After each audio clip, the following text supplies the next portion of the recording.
Hai semuanya, Assalamualaikum warahmatullahi wabarakatuh. Apa kabar teman-teman hari ini? Mudah-mudahan semuanya sehat ya. Lanjut lagi di kegiatan aku. Jadi kali ini aku mau bongkar belanjaan yang aku belanjain semalam. Dan yang pertama ini ada tepung roti, harganya 10.000. Rencananya tepung roti atau tepung panir ini mau buat bikin risol mayo ya teman-teman, untuk acaranya suami. Jadi dibutuhkan tepung panir ini untuk balurannya. Yang kedua ada minyak goreng Fortune. Ini yang kemasan kayak bantal gini, harganya 16.400. Kemasan 1 liter. Menurut aku ini murah sih. Aku nggak peduli kemasannya seperti apa, yang penting isinya ya. Lalu ada minyak kita, ini 1 liter harganya 15.500. Ini aku mau pakai buat goreng-goreng gitu nanti buat acaranya suami, goreng-goreng risol, terus piscok gitu. Ada saus sambal dari ABC, ini tuh harganya 6.400. Terus juga ada margarin dari Palmia, harganya 5.700. Ini rencananya untuk bikin bolu gitu, jadi butuh margarin. Terus juga aku ada beli mayonnaise dari Mamayo. Ini yang kemasan sedang aja sih ya, yang nggak terlalu besar. Ini tuh harganya 5.900 ya untuk isian risol mayo itu ya teman-teman. Untuk kopi aku beli 2, harga per packnya atau perentengnya ini 7.700, ambil 2. Ini termasuk murah karena di Alfa Indo tuh udah 9.000-an, bahkan 10.000-an kadang. Untuk Nutrijel coklat ini harganya 2.500. Terus juga untuk kental manis ini harganya 7.900. Biasa ya kalau kental manis di rumah aku tuh untuk campuran bikin kopi susu. Di sini juga harganya murah sih untuk kental manisnya. Untuk Indomie kuah ini tuh harga per picisnya 2.800. Aku beli 2 aja. Terus semalam kan kayak ada sempil ambil mie goreng ya, tapi aku balikin lagi karena jarang kepake. Kemarin tuh udah hampir lama gitu ya, jadinya ya udahlah aku ambil mie kuah aja. Ini sembari aku tata ya teman-teman. Oh ya teman-teman, kemarin ada yang komen katanya Mbak Dama share pertama kali beli rumah itu gimana ceritanya. Nanti insya Allah sambil refill aku sharing ya teman-teman. Nah berikutnya aku udah beli kapas, harganya 5.800. Aku ambil yang murah meriah aja. Dan ini deterjen yang gopean, Masya Allah. Aku kalau ingat video ini tuh ketawa sendiri ya teman-teman, karena bener-bener yang terkejut tapi happy juga, kok masih ada gitu deterjen yang gopean. Ini tuh isi 12 saset satu rentengnya, harganya cuma 5.000 untuk yang Soklin ini. Dan menurut aku untuk deterjen bubuk yang Soklin tuh wangi ya, jadi aku ambil satu renteng yang Soklin, harganya 5.000, isinya 12 pieces. Masya Allah, kadang-kadang juga aku tuh masih suka nyuci kayak manual gitu, tapi nyuci-nyuci elap, terus keset gitu ya teman-teman. Jadi ini tuh praktis banget pakai yang sasetan kayak gini. Terus nggak cuma yang Soklin ini sih, aku juga ada ambil yang merek Daya, sama isinya 12 saset. Tapi untuk yang Daya itu harganya 5.200 per rentengnya, yang warna kuning, karena ada rekomendasi dari Bunda siapa gitu kemarin kalau yang warna kuning itu wangi, dan memang wangi sih, wanginya seger gitu. Untuk sekarang ini deterjen di rumah aku mah apa aja ya bebas, mau liquid, mau bubuk, yang penting mah deterjen ada gitu. Oh ya, ini tuh belanjaan nyempil di belanjaannya untuk kepentingannya suami aku ya teman-teman. Jadi lumayan budget 200.000 gitu. Aku ikut nyempil kebutuhan rumah tangga buat menghemat. Tujuannya apa ya, supaya uang belanja sembako mingguan aku ke save gitu ya. Karena ada kesempatan kayak gini. Ini juga nggak habis 200.000 kok. Terus ini tuh ada pembalut, ini harganya cuma 2.600, isinya 5 pieces. Lumayan ya, karena sekarang juga harga pembalut tuh udah lumayan naik.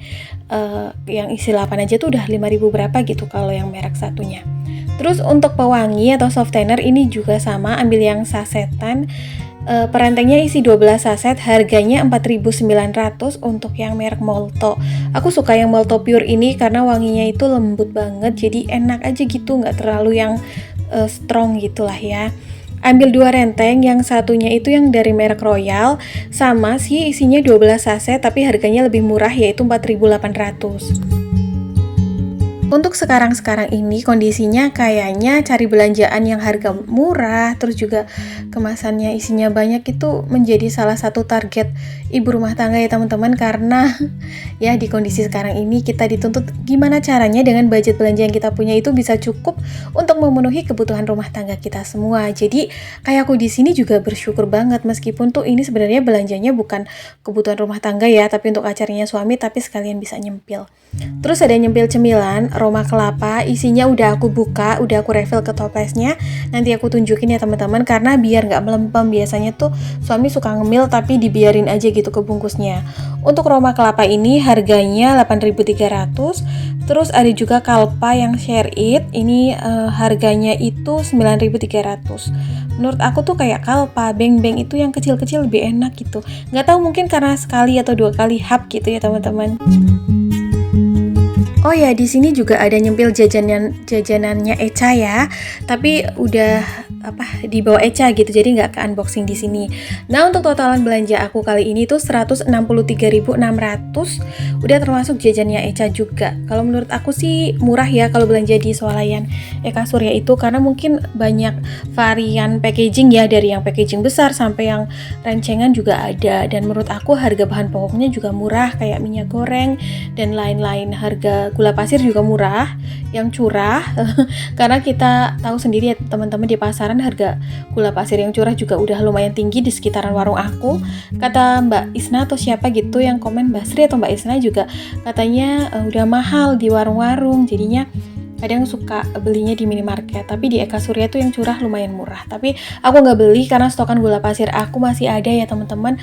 Mungkin untuk rekomendasi belanja selanjutnya. Dan setelah aku bongkar belanjaan aku, ini sembari aku tata, refill dan restock ke tempatnya, aku mau sharing-sharing ya teman-teman tentang pertanyaan salah satu bunda. Siapa ya kemarin yang komen? Katanya Mbak Dama ceritain awal mula ambil atau beli rumah. Jadi ceritanya itu panjang ya. Aku ceritanya dari awal ya teman-teman. Jadi itu pas aku menikah dengan suami aku tahun 2017, tepatnya kita tuh bener-bener gak modal apa-apa gitu ya, gak punya pegangan pas nikah. Intinya pas menikah waktu itu ya bermodalkan niatnya ibadah, terus juga karena memang udah cukup umur gitu.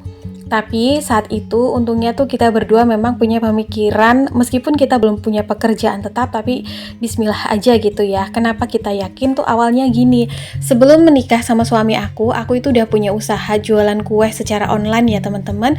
Kayak kue ulang tahun, tumpeng, dan lain-lain, kayak nasi box, snack box. Usaha itu aku geluti dari tahun 2015 kalau nggak salah. Awal mula aku juga bikin Instagram untuk jualan kue-kue dan makanan aku. Sebelumnya itu juga aku udah pernah usaha, tapi itu usahanya beda ya. Aku belajar secara otodidak untuk jualan kue yang ada di usaha aku ya teman-teman. Sebelumnya itu aku lulus SMA itu tahun 2009, tapi waktu itu terkendala biaya, akhirnya tidak melanjutkan ke jenjang perguruan tinggi. Sebenarnya sempat melanjutkan, jadi waktu itu kakek aku itu masih jadi kepala desa gitu kan. Jadi di desa aku itu masih kekurangan guru untuk mengajar di SD, TK gitu ya. Alhasil waktu itu tuh aku diperbantukan untuk mengajar di salah satu sekolahan, tapi dengan kayak ambil kuliah non reguler 1 minggu. Udah kuliah sekitar 1 semester deh kalau nggak salah, tapi di situ masih honorer dan honornya itu kecil banget ya. Mohon maaf, mungkin ada teman-teman juga yang berprofesi sama mungkin di tahun 2010, karena dulu aku ngajarnya di 2010. Dan karena tahun berapa gitu kakek aku pensiun, akhirnya tuh kayak nggak ada biaya untuk melanjutkan kuliah gitu lah teman-teman. Dan aku juga belum bisa cari duit sendiri, akhirnya aku berhenti. Terus dari situ aku kayak coba-coba peruntungan lain lah, lamar kerja sana sini, kayak lamar kerja di UPK dan lain-lain di kecamatan. Cuma itu kan seleksi ya dari ratusan orang, terus ke seleksi dari 200 berapa jadi 10 besar, jadi 5 besar. Terus aku kalah voting gitu loh, kalah satu suara.